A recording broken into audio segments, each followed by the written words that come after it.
ကျောင်းဝတ်စုံအသစ်မဝယ်နိုင်လို့တက်တန်းလုံးရဲ့လှောင်ပြောင်ခြင်းကိုခံခဲ့ရတဲ့ကောင်လေးတစ်ယောက်ရှိခဲ့ပါတယ်သူဟာသူတစ်ပါးရဲ့ကဲရဲ့လှောင်ပြောင်မှုတွေရှိမှဘာမှမပြောဘဲခေါင်းလေးငုံလို့နေခဲ့ရရှာတဲ့အဲ့ဒီလိုအချိန်မှာပဲဘေးနာကကောင်မလေးကသူ့ရဲ့ခံစားချက်ကိုရိပ်မိသွားပြီးကောင်လေးအတွက်ကျောင်းဝတ်စုံတစ်စုံကိုတိတ်တဆိတ်ဝယ်ပေးခဲ့ပါတယ်ကောင်လေးကနေလူမပေးနေတာထင်တယ်ငါကကျောင်းဝတ်စုံအတွက်ပတ်စံမသွင်းထားဘူးလေလို့ပြောတဲ့အခါကောင်မလေးကနင်ကစာတော်တဲ့သူမို့လို့ဒါကျောင်းကပေးတဲ့ထောက်ပံ့ကြေးပါလို့ပြန်ပြောခဲ့တယ်ကောင်လေးကကောင်မလေးရဲ့မူသားလေးကိုမတိကျင်အောင်ဆောင်ပေးခဲ့ပြီးအဲ့ဒီအချိန်ကစလို့ကောင်မလေးကိုစိတ်ဝင်စားခဲ့မိပါတယ်9 နှစ်ကြာပြီးတဲ့နောက်မှာတော့ကောင်မလေးဟာ online shopping ပိုင်ရှင်တစ်ယောက်ဖြစ်လာခဲ့တယ်ကောင်မလေးအနေနဲ့ live လွှင့်ဖို့အမျိုးသားတွေဖက်တစ်ယောက်အသေးအတန်လိုအပ်နေတာကိုကောင်လေးသိသွားတဲ့အခါကောင်မလေးသူ့ဆိုင်ကလူကိုရွေးချယ်လာအောင်ဆိုပြီး Butler Cafe အမျိုးသားဝန်ထမ်းတွေပဲရှိတဲ့ coffee ဆိုင်တစ်ဆိုင်ကိုတမင်ဖွင့်လှစ်ခဲ့ပါတယ်ပြီးတော့သူ့ရဲ့ဝန်ထမ်းတွေကိုလည်းကောင်မလေးရှိမှအမားယွင်းတွေတမင်ပြဖို့ညွှန်ကြားထားခဲ့တယ်ကောင်မလေးတယောက်တင့်တော်တဲ့သူရှာမရလို့စိတ်ပြက်နေတဲ့အချိန်ကြာမှသူကအချိုပွဲပန်းလေးကိုကင်ပြီးကောင်မလေးရှိကိုပေါ်လာခဲ့ပါတယ်ထူးခြားထင်ရှားတဲ့သူ့ရဲ့အရှိန်အဝါကြောင့်ကောင်မလေးကသူ့ကိုချက်ချင်းပဲတတိထားမိသွားပြီးလွန်ခဲ့တဲ့နှစ်တွေကသူကူညီခဲ့မှုတဲ့အတန်းဖော်ကောင်လေးမှန်းလည်းရိပ်မိသွားပါတော့တယ်ကောင်မလေးကဒီလူဟာသူ့ရဲ့ level ဖော်ဖြစ်ပြီးပြည့်စုံလွန်းတယ်လို့တွေးမိတာကြောင့်အတူတူအလုပ်လုပ်ဖို့ကန့်လန့်ခဲ့တယ်ကောင်လေးကလည်းသဘောတူခဲ့တာပေါ့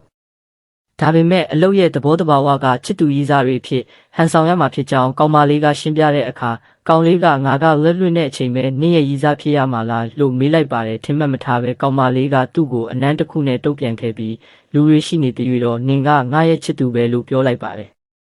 ဒါကိုမြင်သွားတဲ့ဆိုင်ကဝန်ထမ်းတွေလည်းရင်ခုန်စိတ်လှုပ်ရှားသွားကြပေမဲ့ကောင်မလေးရဲ့ပြိုင်ဘက်ကတော့ဒီမြင်ကွင်းကိုခိုးပြီးတပ်ပုံရိုက်သွားခဲ့တယ်ပြီးတော့အဲ့ဒီပုံကိုလူမှုကွန်ရက်ပေါ်တင်ပြီးကြည့်ရှုသူတွေကိုလှည့်စားဖို့အတွက်ကောင်မလေးကရည်စားအတူငှားထားတာဆိုပြီးဆွဆွဲလိုက်တာကြောင့်ခါမန်ကန်နာမှာကောင်မလေးကိုဆဲဆိုဝေဖန်မှုတွေပြည့်နှက်သွားပါတော့တယ်အဲ့ဒီအချိန်မှာပဲပြိုင်ဘက်ကောင်မလေးကကောင်မလေးရဲ့တိတ်ခါကိုလုံးဝကျဆင်းသွားစေဖို့အတွက်လက်လွင့်ပြီးအနားကိုရှောက်လာခဲ့တယ်ဒီတော့ကောင်မလေးကိုကာကွယ်ဖို့အတွက်ကောင်လေးကလူအများရှိမှပဲသူ့ကိုဆွဲနှမ်းလိုက်ပါတော့တယ်ခမက်တွေထဲမှာလည်းရုပ်ရုပ်တဲတဲဖြစ်သွားခဲ့တာပေါ့ကောင်လေးကသူဟာကောင်မလေးကိုတကယ်ပိုးပန်းနေတဲ့သူဖြစ်ပြီးရည်စားတူမဟုတ်ကြောင်းတိုက်ရိုက်ထုတ်ဖော်ပြောဆိုလိုက်ပါတယ်ပြိုင်ဘက်ကောင်မလေးလည်းဒေါသတကြီးဖြစ်သွားပေမဲ့တခြားသက်သေမရှိတော့တာမို့ဝဲကိုပိတ်ပြီးပြန်လဲထွက်သွားခဲ့ရတယ်နောက်ရက်မနက်မှာတော့ကောင်လေးဟာကောင်မလေးရဲ့အိမ်တကားဝရှိကိုစောစောစီးစီးရောက်လာပြီးသူသွားစရာနေရာမရှိတော့ဘူးလို့ပြောပါတယ်ဒါနဲ့ပဲအလုပ်ကိုအကြောင်းပြပြီးကောင်မလေးရဲ့အိမ်ထဲကိုအောင်မြင်ပဲပြောင်းရွှေ့နေထိုင်ခွင့်ရသွားခဲ့တယ်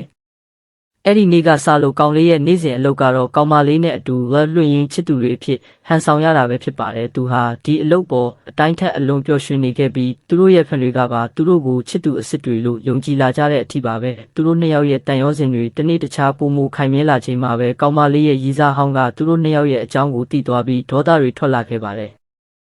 အတန်းဖော်ပြန်လဲစုံစည်းပွဲနေ့မှာရည်စားဟောင်းဖြစ်သူကကောင်လေးရောက်မလာတာကိုသိသွားတဲ့အခါဒီကောင်ကစိတ်ကျမ်းမာရေးမကောင်းဘူးဆိုပြီးတမင်တကာကောလာဟာလာတွေလွှင့်ပါတော့တယ်ပြီးတော့ကောင်လေးကလမ်းဘေးခွေးတစ်ကောင်ကိုနာကျင်အောင်လုပ်နေတဲ့ပုံစံမျိုးတပ်ပုံတစ်ပုံကိုထုတ်ပြပြီးဆွဆွဲခဲ့ပါတယ်